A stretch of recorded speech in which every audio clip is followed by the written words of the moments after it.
Well, the Browns finishing up preparations for the Ravens on Sunday at M&T Bank Stadium. Some good news, Myles Garrett will play as expected. Jadeveon Clowney is questionable, but Mary Kay, Myles Garrett made it seem like Jadeveon Clowney is going to play on Sunday. The bad news, of course, no Wyatt Teller, no Denzel Ward. So where is this team injury-wise? Well, first of all, if Myles says JD is going to play, JD is going to play. So you can count on Myles and Jadeveon being out there together. That will help tremendously. And Deion Jones is going to play this week at middle linebacker, so I think that will help a lot. Unfortunately, as you mentioned, Denzel Ward still in the concussion protocol.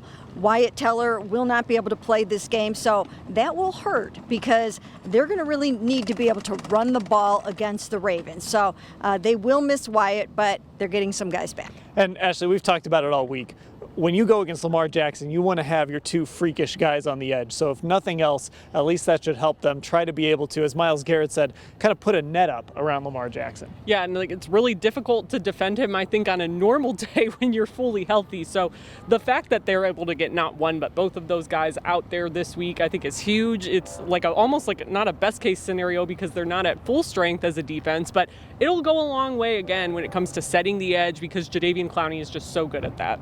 Now, a guy we've been watching on the Ravens, Mark Andrews, he returned to practice today after missing the last 2 days, so it seems like he will be back for Baltimore. And Mary Kay, that's huge because, you know, look, you go through the pairings in the NFL, Cooper Kupp and Matthew Stafford, Travis Kelce and Patrick Mahomes, Lamar Jackson and Mark Andrews right up there as two guys that it just doesn't matter what you do, they're going to find each other.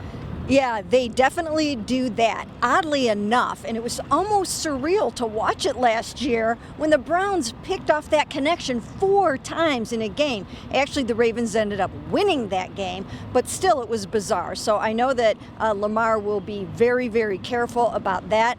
I think that Deion Jones being in the game will help with the coverage of Mark Andrews.